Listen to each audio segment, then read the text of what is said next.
পুলিশগুলো রাতের অন্ধকারে আমাদের কাছে ভিডিও ফুটেজ আছে অনেকে, ওনাদের কপাল ভালো যে ওনাদেরকে সেইভাবেই কিছু করেনি, 2-4 চাপ্পড় মেরে ছেড়ে দিয়েছেন। আমরা সেটাকে আমরা সোশ্যাল মিডিয়ায় দেব, আপনারা অপেক্ষা করুন। নমস্কার বন্ধুরা, আপনারা দেখেন বঙ্গ নিউজ চ্যানেল। সিধে কথা সাদা হবে, দেখতে থাকুন বঙ্গ নিউজ চ্যানেল। রাতের অন্ধকারে পুলিশ আর তৃণমূলের নেতারা যেভাবে এসে অত্যাচার চালাতো তার সমস্ত ভিডিও ফুটেজ রেখাপাত্রের হাতে রয়েছে, আর সে সেটা সোশ্যাল মিডিয়ায় ছেড়ে দেবে। তাহলে এবার বিরোধীদের কি হবে? রেখাপাত্রের কাছে তো হাতে নাতে প্রমাণ রয়েছে। বন্ধুরা শুনলেন এবার রেখাপাত্র কি বলল? রেখাপাত্র বললেন তিনি কিন্তু বেশ কিছু ফুটেজ যা সোশ্যাল মিডিয়ায় ছাড়বেন। আর কিসেরই বা ভিডিও ফুটেজ তিনি সোশ্যাল মিডিয়ায় ছাড়বেন? এই যে পুলিশের অত্যাচার, মানে রেখাপাত্র যেটা দাবি করছে, পুলিশ তৃণমূলকে সঙ্গে নিয়ে কিভাবে মহিলাদের শাড়ি ধরে টানাটানি করছে, কিভাবে মহিলাদের মাঝরাতে গিয়ে অত্যাচার করছে, সমস্ত কিছুর ভিডিও ফুটেজ রয়েছে রেখাপাত্রের হাতে। কিছুদিনের মধ্যে রেখাপাত্র সমস্ত ভিডিও ফুটেজ সোশ্যাল মিডিয়ায় ছেড়ে দেবে। এবার তিনি মিডিয়াকে অপেক্ষা করতে বললেন। অর্থাৎ এই সন্দেশখালীকে কেন্দ্র করে সোশ্যাল মিডিয়ায় ভিডিও ভাইরাল হয়ে গেল। এই যে এতদিন ধরে শুনছি যে বসিরহাটে যে সমস্ত অত্যাচার হয়েছে বা হয়নি, কেউ বলছে করেছি, কেউ বলছে করেনি, তাদের প্রত্যক্ষ প্রমাণই হচ্ছে এই ভিডিও ফুটেজ যেটা রেখাপাত্রের হাতে রয়েছে। রেখাপাত্র সেটা মিডিয়াকে তুলে দেবে, বলল যে আর কয়েকদিন মাত্র ওয়েট করো। তার মানে রেখাপাত্রের কাছে পরিষ্কার বোঝা যাচ্ছে যে এই ভিডিও ফুটেজটা রয়েছে। রেখাপাত্র সেই ভিডিও ফুটেজ তৈরি করে ফেলেছে বা তার হাতে রয়েছে একদম প্রমাণ স্বরূপ, তাই সে এত জোর গলায় বলতে পারছে যে হ্যাঁ আমার কাছে সেই ভিডিও ফুটেজ রয়েছে। রাতের অন্ধকারে পুলিশ আর তৃণমূলের বাহিনীরা এসে তাদের শাড়ি টানাটানি বা মহিলাদের সঙ্গে যে শ্লীলতাহানি হয় সেই শ্লীলতাহানির টোটাল ফুটেজটাই তার কাছে রয়েছে। সে ক্লেম করছে যে সেই ভিডিওটা তার কাছে রয়েছে। তো বন্ধুরা, রেখাপাত্রের এই যে ভিডিও ফুটেজটা যেদিন আসবে সেদিন নয় দেখা যাবে যে সেই ভিডিওটা কতটা সত্যি আর কতটা মিথ্যে রেখাপাত্র ঠিক বলছে, না আদৌ কি তৃণমূলের নেতা বা পুলিশ এগুলো করেছে, সেটা যখন আসবে তখন হবে। কিন্তু বন্ধুরা, রেখাপাত্র কনফিডেন্স বলছে রেখাপাত্র কতদিন হবে? অ্যাপ্রক্স 2 থেকে আড়াই মাস। হ্যাঁ, এই আড়াই মাসের মধ্যে রেখাপাত্র টোটালটাই বুঝে গেছে যে রাজনীতি জিনিসটা কি, আর সেটাতে নেড়ে ঘেটে পরিষ্কার বুঝে নিয়েছে যে আমাকে কিভাবে লড়তে হবে, আমাকে টিকে থাকতে গেলে কিভাবে লড়াই করতে হবে। কিন্তু তার থেকেও বড় কথা হচ্ছে সন্দেশখালীতে তৃণমূল নেতাদের এগেনস্টে সে কিভাবে খেলবে, মানে কিভাবে রাজনীতিতে তাদেরকে হারাবে বা তাদের এগেনস্টে কিভাবে লড়বে। লড়তে লড়তে লড়তে লড়তে সে একটা লড়ুকে মহিলা হয়ে গেছে। সেই যে রণকৌশল রাজনীতির, সেই রণকৌশল রাজনীতি তার মধ্যে আস্তে আস্তে করে পরিষ্কার ফুটে উঠছে। তিনি ধরে ফেলেছেন যে রাজনীতিটা কিভাবে করতে হবে, সবার সঙ্গে কিভাবে মিশতে হবে, কিভাবে লড়তে হবে। বন্ধুরা, আপনারা মানুন আর না মানুন, শুভেন্দু অধিকারীর একদম শীর্ষ বলতে গেলে রেখাপাত্রকেই বোঝায়। শুভেন্দু অধিকারী যেমন লড়াকু নেতা, কাউকে কোনো রকম ভয় না পেয়ে বিরোধীদের একদম চেপে ধরে, ঠিক রেখাপাত্র সেটাই শিখে গেছে। আর তার মধ্যে ফুটে উঠছে যে রেখাপাত্র যেরমভাবে লড়াই করছে ঠিক সেরামই শুভেন্দু অধিকারী সেরমভাবেই লড়াই করতো। তো গুরু শিষ্যের একটা মিলন রেখাপাত্রর মধ্যেই দেখা যাচ্ছে। আর রেখাপাত্রর এই আত্মবিশ্বাস দেখে মনে হচ্ছে যে রেখাপাত্রই একমাত্র পারবে সেখানে রুখে দাঁড়াতে। কিন্তু কাদের সামনে রুখে দাঁড়াবে? রেখাপাত্রের এই যে আত্মবিশ্বাস সেটা কিন্তু প্রচুর। বসিরহাটের সন্দেশখালীতে রেখাপাত্র লড়ছে। ভাবা যায় যার গড় ছিল একমাত্র শাহজাহান শেখের, সেখানে শেখ শাহজাহান আর শিবু হাজরা এখন কিন্তু নেই। সেই মাটিতে দাঁড়িয়ে লড়াকুর মতো লড়ছে হচ্ছে রেখাপাত্র। কিন্তু শেখ শাহজাহানের যারা সঙ্গী আছেন তারাও কিন্তু কেউ কম নয়, তাদেরকেও কিন্তু থরথর করে কাঁপানোর মতো ক্ষমতা রেখে রেখাপাত্র লড়ছে। এবং গতকালের ভিডিওটা তো আপনারা দেখেছেন, সন্দেশখালী আন্দোলনের বদনামের যে ভিডিও, তার যে মহিলারা তারা যেভাবে কালকে লড়াই করেছে, এইসব সন্দেশখালী আন্দোলনের বদনামের ভিডিও, ভাইরাল ভিডিও তৈরি করার অভিযোগ ঠ্যাঙানে দিয়েছেন, গণপিটুনিও দিয়েছে। কিন্তু সেখানে যে ব্যাপারটা শেষ হয়ে যায়নি সেটা প্রত্যক্ষ প্রমাণ করিয়ে দিল রেখাপাত্র।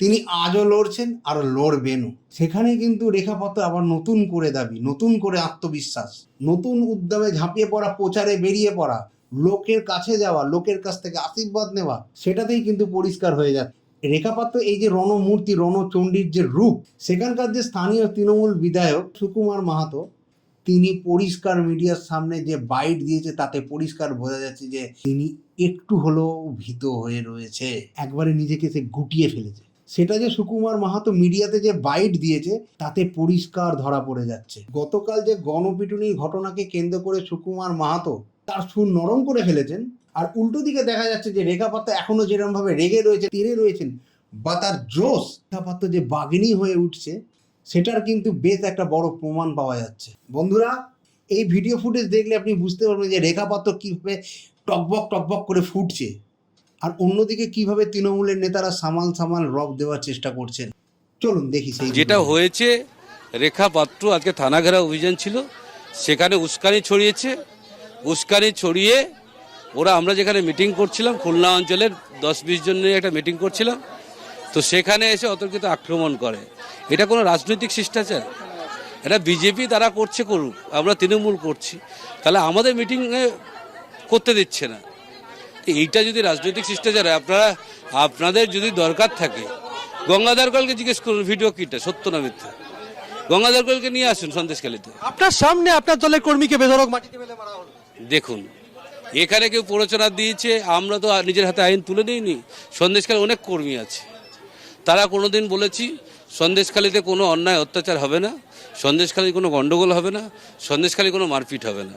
যারা মারপিট করছে করুন। দেখুন, এটা কখনোই না। ওনারা ওখানে বসে মদ খেয়ে আড্ডা মারছিলেন, আর সেখান থেকে আমাদের গ্রামের মা বোনেরা আসছিলেন, ওনাদের দিকে টিটকালি মারছিলেন। মারতে ওনারা বেরিয়েছে ওখান থেকে। যে ছেলেটাকে ধরে মারছিলেন উনি ওই দিলীপ মল্লিক বলাতেই ওই ছেলেটা এসে মা বোনের গায়ে হাত দেন, নোংরাভাবে ছোঁয়ার চেষ্টা করে এবং ছুঁয়েছেন। তারপরে আমার মা বোনেরা ওনাদের উপরে হামলে পড়েন। একজন পরপুরুষ যদি একটা মেয়ে বাইরে আরেকটা মেয়ের মহিলার গায়ে হাত দেন, সেটা নিশ্চয়ই স্বাভাবিক ব্যাপার নয়। এটা আমি আপনাকে বলছি, আপনার ঘরের মাকে যদি কেউ যদি অন্য বাইরের কোনো পুরুষ এসে ছোঁয়, আপনার কেমন লাগবে? তো এখানে মায়েরা যেটা করেছে সেটা সঠিক করেছে। আরও ওনাদের কপাল ভালো যে ওনাদেরকে সেইভাবেই কিছু করেনি, 2-4 চাপ্পড় মেরে ছেড়ে দিয়েছেন।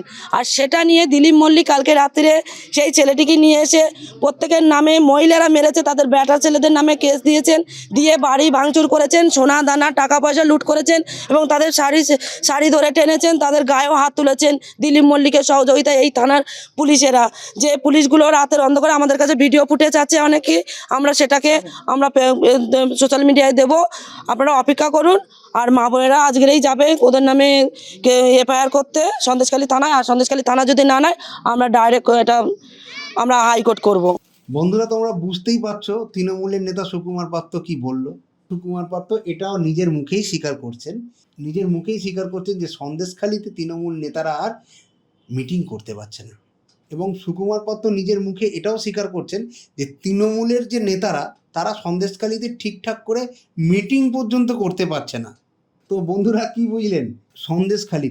সন্দেশখালী মানে বসিরহাটের সন্দেশখালীতে যেখানে শাহজাহান শেখের গড় বা তার চালাচামুন্ডা চারিদিকে রয়েছে, সেখানে সুকুমার মাহাতো মাত্র 20 জনকে নিয়ে একটা মিটিং করছিল। আর সেখানে রেখা পাত্রের যে বাহিনী, মানে মহিলা বাহিনী আর কি, তারাও সেখানে গিয়ে ঝাঁপিয়ে পড়ছে। ভাবা যায় তৃণমূলের একই হাল হচ্ছে। কিন্তু শেষ পর্যন্ত কোথাও একটা সুকুমার পাত্র সন্ধির একটা প্রস্তাব দিচ্ছেন। তিনি পরিষ্কার বুঝতে পারছেন শুভেন্দু অধিকারী শিষ্য রেখা পাত্র যে জায়গায় চলে গেছে, বা রেখা পাত্রের মাথার উপর শুভেন্দুর সেই হাত রয়েছে, সেই জায়গা থেকে সুকুমারের গলা পর্যন্ত হাত দেওয়াটা রেখা পাত্রের কাছে কোনো বড় ব্যাপার নয়। তাই সুকুমার মাহাতো একটা সন্ধির প্রস্তাব দিচ্ছে যে না, সন্দেশখালীতে কোনো লড়াই, অত্যাচার আর কোনো সংঘর্ষ হবে না। এখানে যারা লড়াই করছে তাদের সঙ্গে তার কোনো সম্পর্ক নেই, তারা একদম ভদ্র। সন্দেশখালীতে যারা লড়াই করছে করুক, কিন্তু তাদের দিক থেকে তারা এসবের মধ্যে নেই। তারা একদম ভদ্র রাজনীতি করতে বিশ্বাসী, তারা ভদ্রই রাজনীতি করছে। কিন্তু কথাটা হচ্ছে, তৃণমূলের নেতা বসিরহাটের সন্দেশখালীতে এত দিন পরে ভদ্রলোকের রাজনীতি করবে, মানতে একটু অসুবিধে হচ্ছে। যারা লড়াই করছে করুক, কিন্তু তারা ভদ্রলোকের রাজনীতি করবে। সেই বক্তব্যে আপনাদের কি মনে হচ্ছে?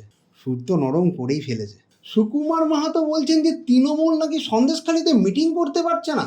যদি বা আড়ালে ঝাঁপে বা কারোর বাড়িতে গিয়ে কোনো একটা জায়গায় 20-22 জনের একটা মিটিং করছে, সেই খবরও রেখা পাত্রের কাছে চলে যাচ্ছে। আর রেখা পাত্রের মহিলার বাহিনী সেই খবরটুকুও পেয়ে যাচ্ছে। সেই খবর পাওয়ার পরে তারা এসে ঝাঁপিয়ে পড়ছে। আর সেই মিটিংয়েও রেখা পাত্র তার মহিলা বাহিনী, মানে যারা একদম বিদ্রোহী, তাদেরকেও পাঠিয়ে দিচ্ছে। এখন বক্তব্য হচ্ছে যে লুকিয়েও তৃণমূল নেতারা যদি মিটিং না করতে পারে, তাহলে আর বলার কি আছে। এই তৃণমূল শাসনের বাংলার বুকে সন্দেশখালীর মতো জায়গায় শেখ শাহজাহান এলাকার এত ঘোল পরিবর্তন হয়ে গেছে, সেটা সুকুমার মাহাতো নিজের মুখে মিডিয়ার সামনে কিন্তু স্বীকার করছে। উল্টো দিকে রেখাপাত্র গর্জে উঠছে, আর গর্জে উঠছে রেখাপাত্রের মহিলা বাহিনী। রেখাপাত্র কিন্তু একদম শটাং জবাব দিল, মোটেও না, না মহিলারা এমনি এমনি কখনো তেড়ে যায় না, যতক্ষণ না তাদের এর পেছনে তৃণমূলের উস্কানি ছিল।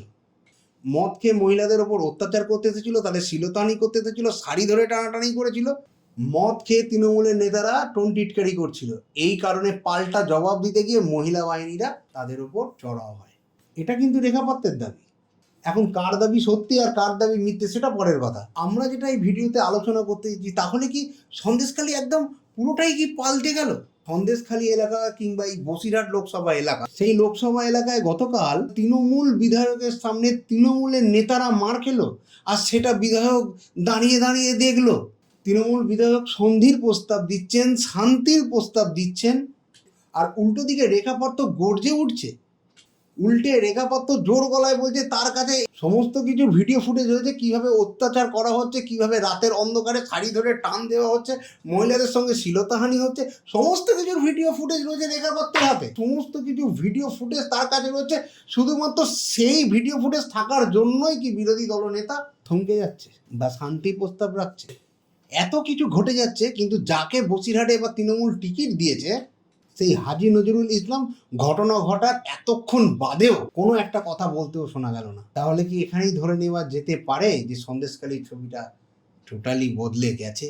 সন্দেশখালীতে এই মুহূর্তেই পরিবর্তন চলে এসেছে। রেখাপাত্র কিন্তু এইরকমই দাবি করে। আমাদের কাছে ভিডিও ফুটেজ আছে অনেকে, আমরা সেটাকে আমরা সোশ্যাল মিডিয়ায় দেব, আপনারা অপেক্ষা করুন। তিনি কিন্তু দাবি করছেন 2024-এর লোকসভা ভোটে তিনি বড় সড়ো মার্জিনে ভোট জিততে চলেছে, আর তৃণমূলের কিন্তু সেখানে বাই বাই টাটা হতে চলেছে। সেটা হয়তো তৃণমূলের নেতারা বুঝতেই পারছেন, সেটা কিন্তু সুকুমার মাহাতো আর হাজী নজরুল ইসলাম বুঝতে পারছে। না হলে কি কেউ সন্ধির প্রস্তাব দেয়? তা না হলে এত বড় ঘটনা ঘটে গেল, এইভাবে তৃণমূল নেতা মার খেলেন, মহিলারা এসে ঠ্যাঙানি আর গণধোলাই দিল, আর তৃণমূলের বিধায়ক এবং তৃণমূলের সাংসদ তাদের কোনো টিকি নেই। তারপরেও কিন্তু তৃণমূলের তরফ থেকে ওই থানায় কিছু মিথ্যে মামলা করা ছাড়া আর রাতের অন্ধকারে পুলিশকে নিয়ে সন্দেশখালীর কিছু বাড়ির থেকে লোক তুলে নিয়ে আনা, এখনো পর্যন্ত তৃণমূলের তরফ থেকে কোনো জবাব পাওয়া যাচ্ছে না। তো বন্ধুরা, আপনারা কি বলবেন? সন্দেশখালীতে কি ভোটের আগেই পরিবর্তন হয়ে গেছে, মানে সূর্য উদয় হয়েছে? আর যদি হয়ে থাকে সেটা কি রেখাপাত্রের হাত ধরেই হচ্ছে? কমেন্টস করে জানানো হয়। আর ভিডিওটা ভালো লাগলে লাইক আর সাবস্ক্রাইব করুন।